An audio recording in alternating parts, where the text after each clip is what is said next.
A to Z Mysteries, Book Number 23, The White Wolf, by Ron Roy. Chapter 7. It took them only a few minutes to carry the telescope to the front section of the deck. Abby showed them where to position it. The rain drummed steadily on the tin roof over the porch. Josh put his eye to the lens. "I can hardly see anything through the rain," he said. "I'll have to wait till it stops," Abby said. Dink knew Abby was disappointed that she couldn't use her telescope. "Do you have Monopoly?" he asked. "We could play till the rain stops." Abby nodded. "Sure, it's on the shelf by the fireplace." Josh rubbed his hands together and grinned. "How about we make teams, boys against girls?" Abby and Ruth Rose exchanged glances. "You're doomed," Ruth Rose said. The kids set up a table in the living room. Wallace and Walker joined the teams. Thunder boomed and lightning lit up the ocean as they played late into the evening. The rain finally stopped, but the game still wasn't over when Wallace yawned and declared it bedtime. Dink picked up a flashlight, and he and Josh walked out onto the deck. They stood for a minute and stared toward the ocean. They could hear waves hitting rocks, and the smell was sweet and salty. "I wonder where those poor baby wolves could possibly be," Josh said. "And the mother," Dink added. "Gee, maybe she came down here and crawled into your bed." Josh laughed. "Grandmother, what big teeth you have," he said like Little Red Riding Hood. The boys made their way around the deck and slipped inside their tent. After they were undressed and beneath their blankets, Dink reached out and shut off the lamp.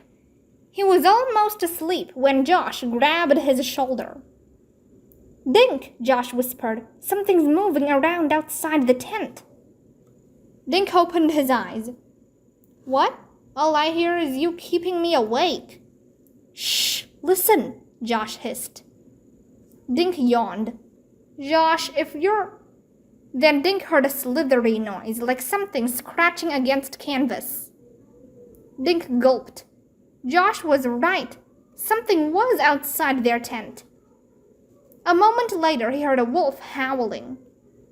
"Oh gosh!" Josh cried. "The mother wolf came after us. She's on the deck." When the wolf howl stopped, Dink heard another strange noise. Rubber heels squeaking on the wooden deck. He also heard two girls giggling. Dink smiled. "That wasn't a wolf," he told Josh. "It wasn't?" Josh whispered. "What was it?" "Something much worse than a wolf," Dink whispered in return, holding back a giggle. "What could be worse?" Josh asked. "A bear?" "Even worse," Dink said. "That's Ruth Rose and Abby out there trying to scare you with Abby's wolf recording. And they did."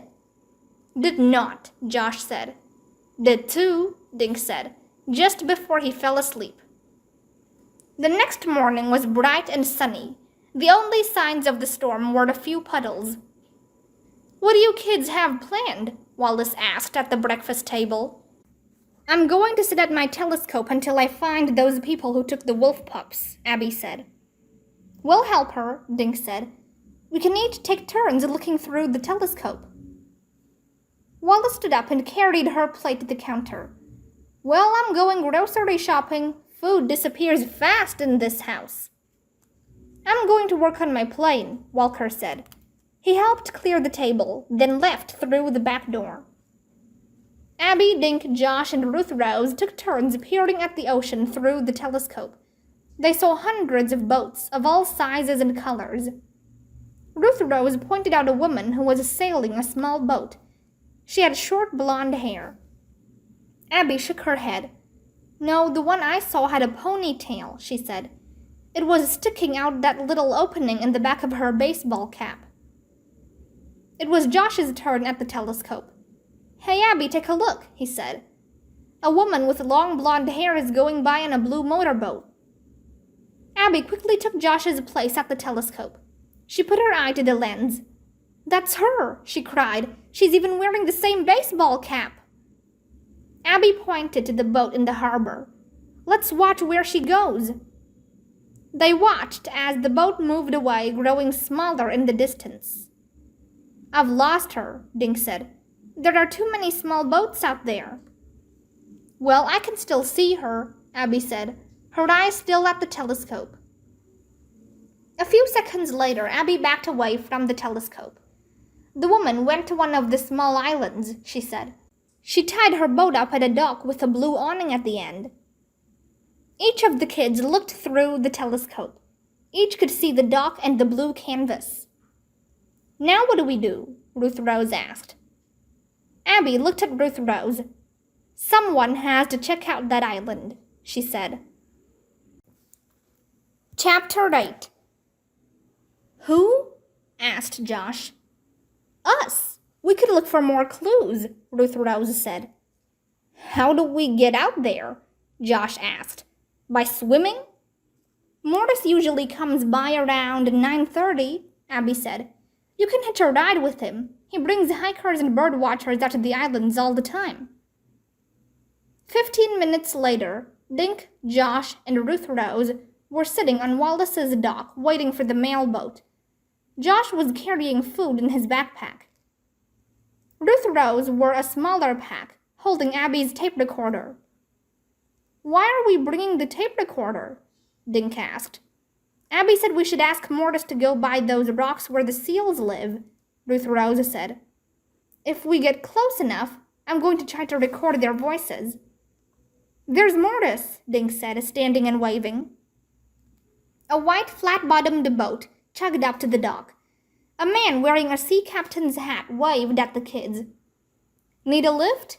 He asked as he pulled his boat up to the dock. We're friends of Abby, sir, Ruth Rose said. She said you might take us out to one of those small islands. Sure thing, and everyone hereabouts calls me Morris, the man said. But which island? There are about 30 of them. Dink pointed toward the island where they'd seen the woman tie her boat up to a dock. It's one of those, he said. The dock has a blue awning at the end. Yep, I know that one, Mortis said. Some rich gentleman lives out there. His estate takes up half the island.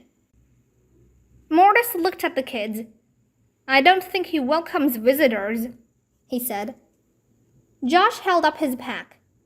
We're just going to have a picnic, he said. Great place for a picnic, Mortis said, as long as you stay off private property. Come aboard. When the kids were zipped into life vests and seated on a bench, Mortis pulled away from the dock.